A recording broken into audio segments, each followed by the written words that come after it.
The young professor laughed when she saw the application. Community college math? Really? She slid the resume across the table to her colleague, pointing at the name with manicured fingernails. Elena Rodriguez, 67 years old. Look at this education section, probably exaggerated. What she didn't know was that the gray-haired woman waiting in the hallway had once stood in Army intelligence briefing rooms, calculating missile trajectories and developing mathematical models that kept soldiers alive in combat zones.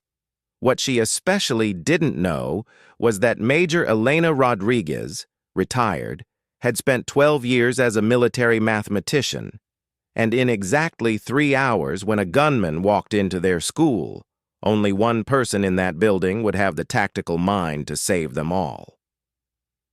Elena Rodriguez had been teaching night classes at community colleges for 15 years, ever since the day she'd walked away from a military career that had taken her from battlefield calculations in Iraq to Pentagon strategy rooms.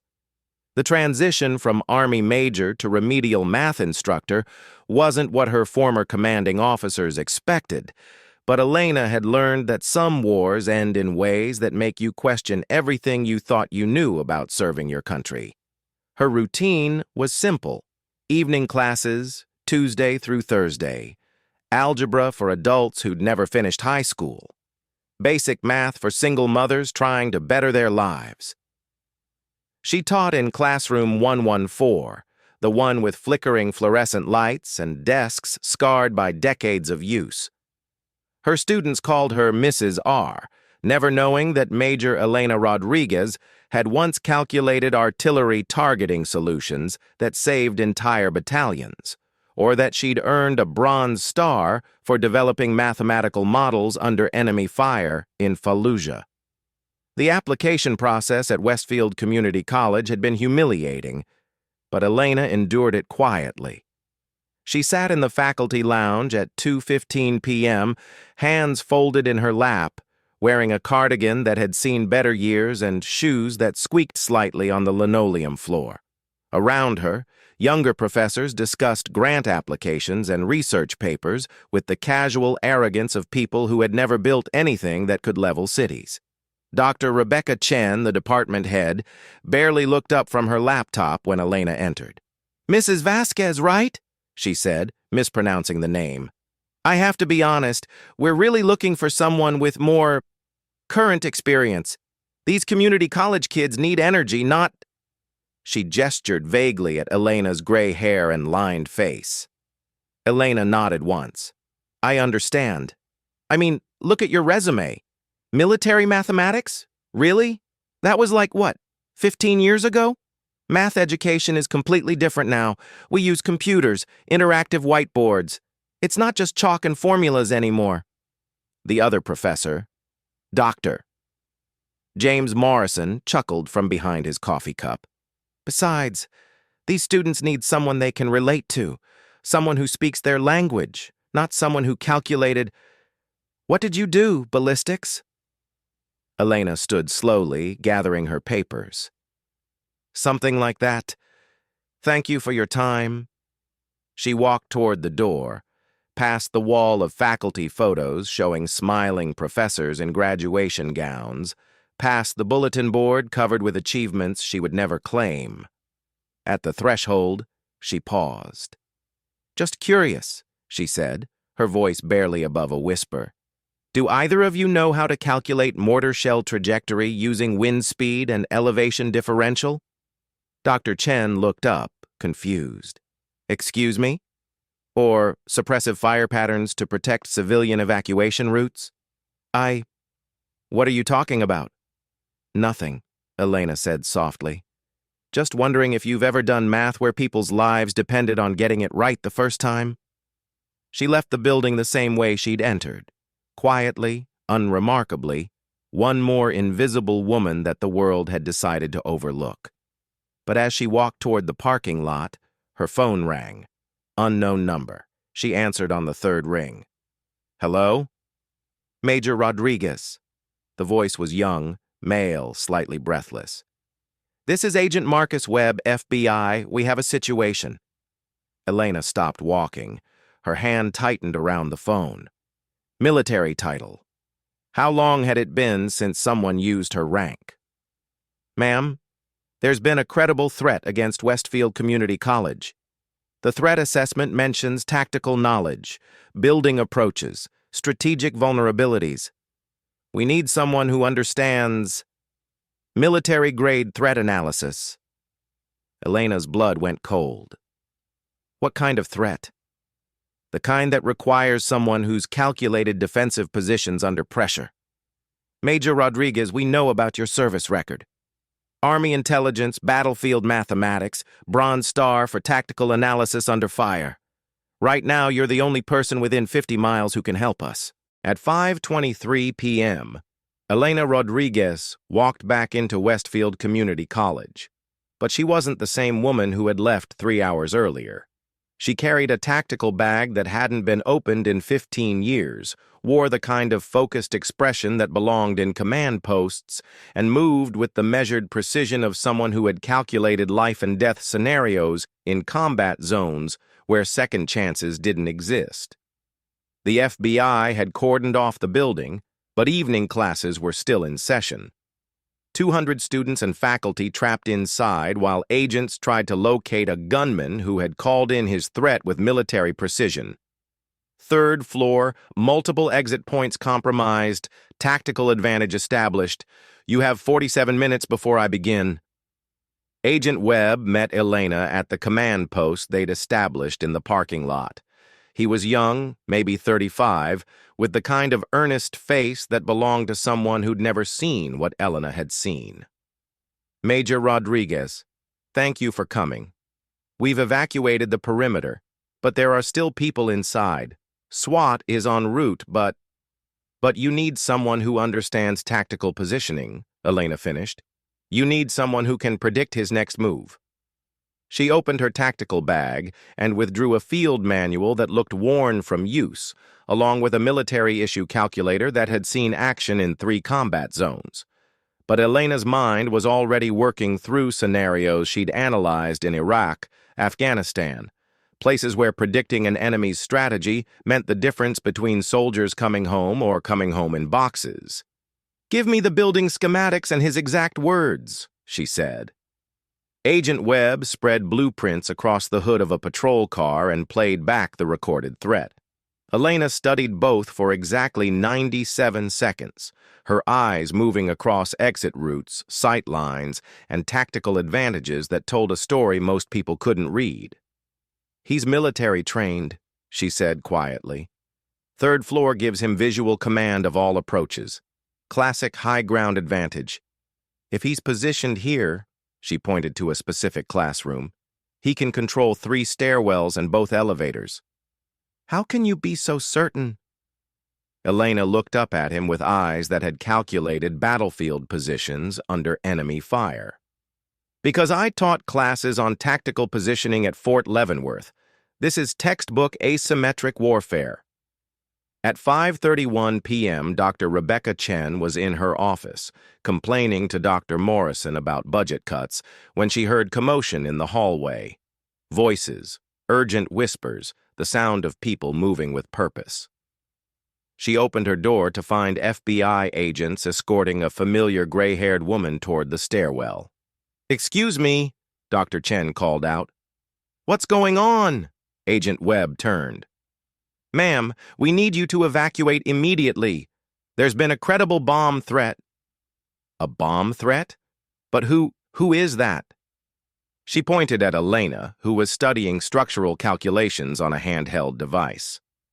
"That's Major Elena Rodriguez, our tactical consultant." Dr. Chen's mouth opened slightly. "Tactical? But she's just—" "Ma'am," Agent Webb said firmly, "Major Rodriguez spent 12 years in Army intelligence calculating how to keep soldiers alive in hostile environments. She earned a Bronze Star for tactical analysis under fire in Fallujah. Right now, she's the only person who can predict what this gunman will do next." Elena looked up from her field manual. Her eyes met Dr. Chen's across the hallway. No smugness, no satisfaction, just the calm competence of someone who had spent years analyzing threats that other people couldn't even comprehend. 38 minutes, Elena said to Agent Webb.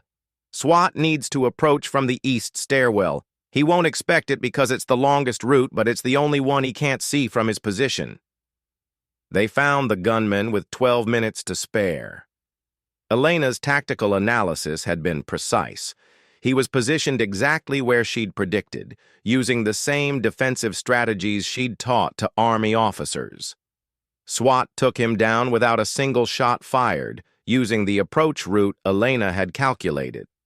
When the all-clear was given at 6:51 p.m., Elena was in the parking lot, repacking her tactical bag with the same methodical care she'd used to unpack it. Students and faculty emerged from the building, shaken but safe, most of them never knowing how close they'd come to disaster. Dr. Chen approached slowly, her earlier arrogance replaced by something that looked like shame. "Major Rodriguez, I owe you an apology." Elena looked up, her face kind but tired. "No, you don't." "Yes, I do. I judged you without knowing who you were, what you'd accomplished, what you'd sacrificed." Elena closed her tactical bag with a soft click. "You judged me based on what you could see. Gray hair, cardigan, community college application, I understand. But you're a war hero. You saved everyone tonight." Elena stood, smoothing her cardigan over her hips. "Dr. Chen, heroism isn't about rank or medals or where someone chooses to work. It's about using what you know to protect others. Tonight I used what I know. Tomorrow, I'd like to use it to teach algebra to single mothers and night shift workers who deserve the same respect you'd give anyone else." Dr. Chen blinked. "Are you saying you still want the job?"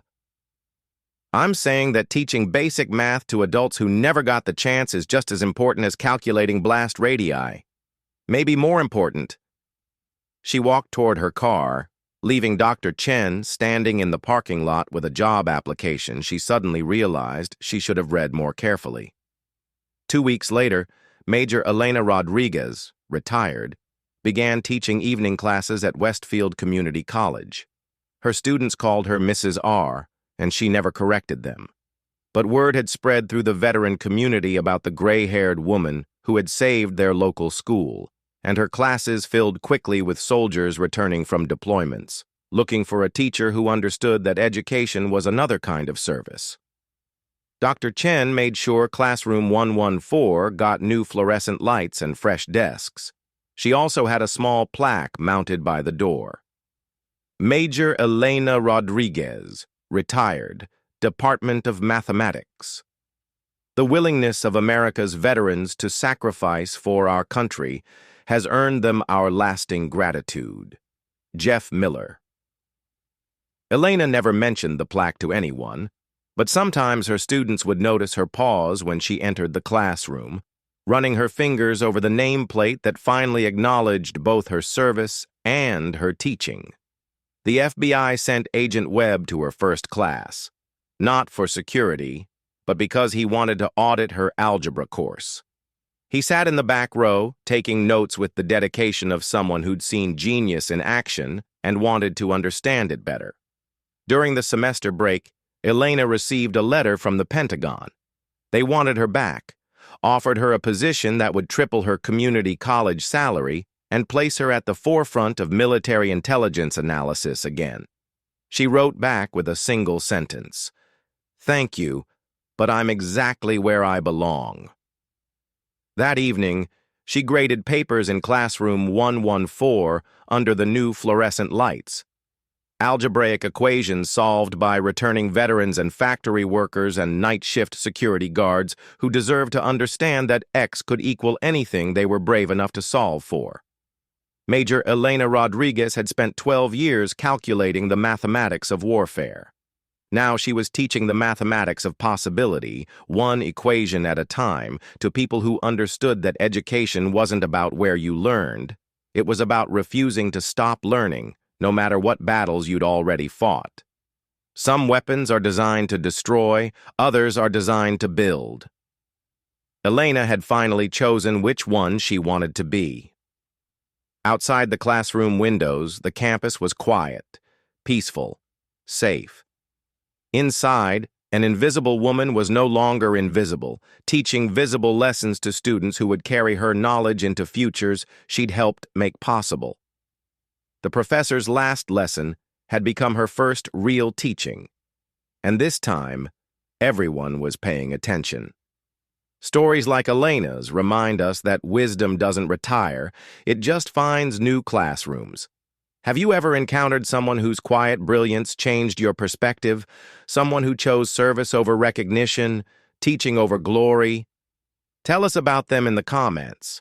Share their names, their lessons, their impact. Because teachers like Elena deserve to be remembered for what they build, not what they once knew how to destroy.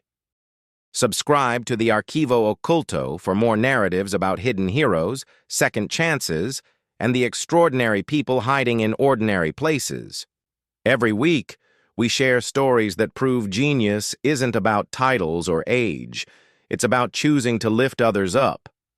Until next time, remember, the person sitting beside you might just be the most brilliant mind you'll ever meet. All you have to do is listen.